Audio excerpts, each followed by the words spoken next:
ready to have your definition of art challenged a bit. Yeah. Today we're going to be taking a deep dive into the world of Frank Turek.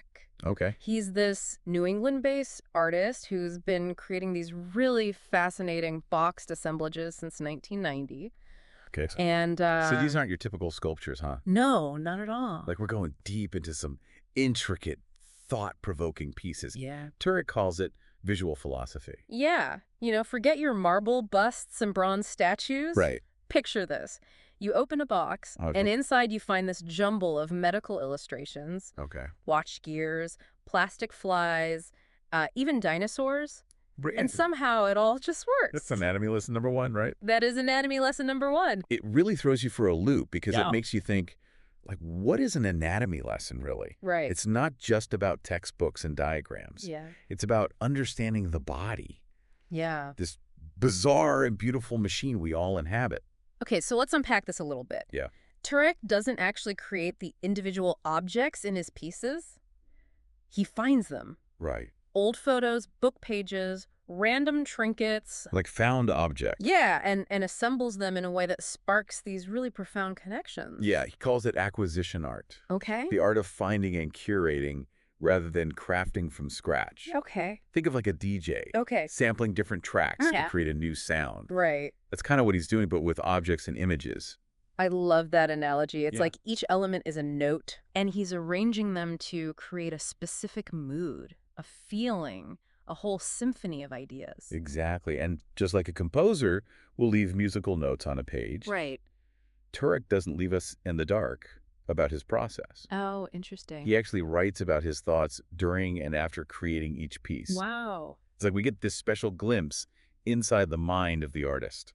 That's where it gets really, really interesting for me because it's one thing to see the finished piece, Right. but to understand the journey, the struggles, the aha moments, Yeah. that's a whole other level of appreciation. Totally. And you see that so clearly in a piece like Castaway, which he created just this year in 2023. This one really drew me in. You've got this image of a ship run aground, Right. which is striking on its own, but then he adds these vials filled with sand, each one with a list of words attached. Interesting. It's so unexpected, so meticulously put together.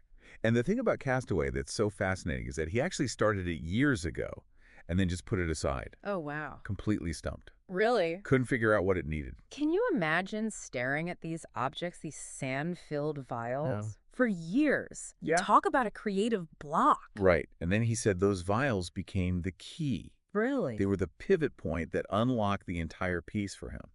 That's incredible. It reminds me of those times when you're wrestling with a problem Yeah. and then suddenly something just clicks. Yeah. It's like that missing piece of the puzzle falling into place. Exactly. And, it's not just about finding that one missing piece. Right.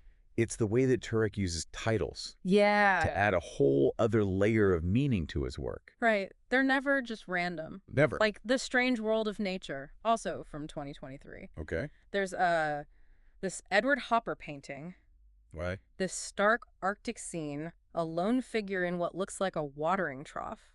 Wow. Like, it's a lot to process visually. He doesn't make it easy for you? No, he doesn't. But then you read the title, Right. The Strange World of Nature, Mhm. and it just clicks. You start to see how all these seemingly disparate elements actually speak to the same idea. It's true. It's like the title is the thread that ties everything together. Yeah. You wouldn't necessarily think of a Hopper painting in the Arctic Right. as being part of the same world, but Turek finds a way to make those connections feel inevitable. Yeah. And it's that unexpected harmony that makes his work so captivating. And it makes you wonder, like, what does home even mean? Mm-hmm. Turek actually explores this in a piece from 1999 simply titled Home. Okay, this one is full of contrasts. Okay. You've got images of boats which evoke a sense of adventure, Right. right alongside this kind of menacing alligator. Uh-huh. There's a postcard with European architecture, then suddenly you're thrown into a Wild West scene. Interesting. It's just all over the place. So he's taking all these different ideas of home, Yeah. the comforting, the exotic, slightly dangerous even, Right. and kind of putting them into conversation with each other. And when you read Turek's own thoughts on this piece, Yeah. it gets even more interesting because he talks about his own complex relationship with America, Okay. how he's found home in other cultures and places. So it's not just a physical place. Right. It reminds us that home isn't always a fixed location. Right. It can be a feeling, a state of mind, a collection of memories and experiences. A lot of us can relate to that, Yeah. especially today, where people are constantly on the move, Right. both physically and emotionally. Absolutely. And speaking of emotional impact, Turek has a knack for creating these really unsettling juxtapositions in his work. He seems to delight Yeah. in placing things side by side that you'd never expect to see together. Right. It's almost as if he's trying to shake us out of our comfort zones, Yeah. make us confront the unexpected. Clapping for Tinkerbell from 2010 Okay. is a prime example of this. Right. You've got a woman in this flowing gown, seemingly at peace, Okay. but right next to her is this torso. Yeah. With a gun pointed straight at the viewer. Wow. And then there are children playing maps, these strange glass nodules.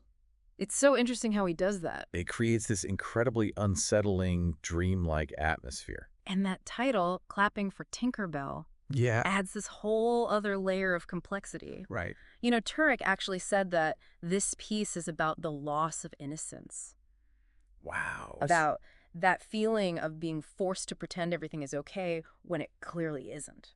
It makes you wonder who we're clapping for and why. Right. Are we trying to convince ourselves that everything is fine, or are we putting on a brave face for somebody else's benefit? It's that dissonance Yeah. between this image of childhood innocence and then these more sinister elements Right. that he kind of weaves in. Yeah. It's as if he's asking us to confront the darker side of reality. Yeah. That we often, try to ignore. It's that tension, that dissonance that really gets under your skin. Yeah. It's like he's forcing us to acknowledge the cracks in the facade, the Right. darkness that exists alongside the light. And that's the power of art, isn't Yeah. it? To hold up a mirror to our own experiences, Right. even the uncomfortable ones. Right. And I think, his work doesn't offer any easy answers, No. but it encourages us to sit with these unsettling juxtapositions Yeah. and find our own meaning. It makes me think about his piece, Coral, from 2000. Coral, the spiral. Yeah, Such a simple shape, yet it speaks to something so profound. it does. Turek talks about seeing the spiral everywhere, Right. in the vast expanse of galaxies and the delicate curl of a seashell. It's this recurring motif that connects the microcosm to the macrocosm. It really does. And that connection, that sense of scale, Yeah. kind of mirrors Turek's own artistic process in a way. How so? Well, he starts with these individual objects, these fragments of experience. Right. And then expands outwards, creating these really intricate worlds, but within the confines of a box. It's like he's saying that the biggest truths can often be found in the smallest details. Yeah. Like if you take the time to really look, to pay attention, Right. you'll find these incredible connections everywhere. It's a good reminder to slow down. Yeah. Resist that, or to simplify. Yeah. To embrace complexity, in a world that's constantly telling us to do the opposite. Right. And I think in that sense, Turek's visual philosophy offers a really powerful antidote to this information overload that we're all constantly bombarded with. It's about finding the extraordinary in the ordinary. Exactly. And maybe even creating a bit of our own visual philosophy along the way. I love that. So to our listeners, I highly recommend checking out Frank Turet's website. Yeah. We'll have the link in the show notes. Please do. Go beyond just looking at the pieces we've discussed today. Read his full thoughts. Yeah. Spend some time with the images and let your own interpretations take shape. Right. You might be surprised by what you discover. It's a journey worth taking, It is. because in a world that often feels, chaotic and fragmented, Yeah. Frank Turek's art reminds us of the power of observation, Yeah. of connection, and the beauty of finding meaning in the most unexpected places. Beautifully said.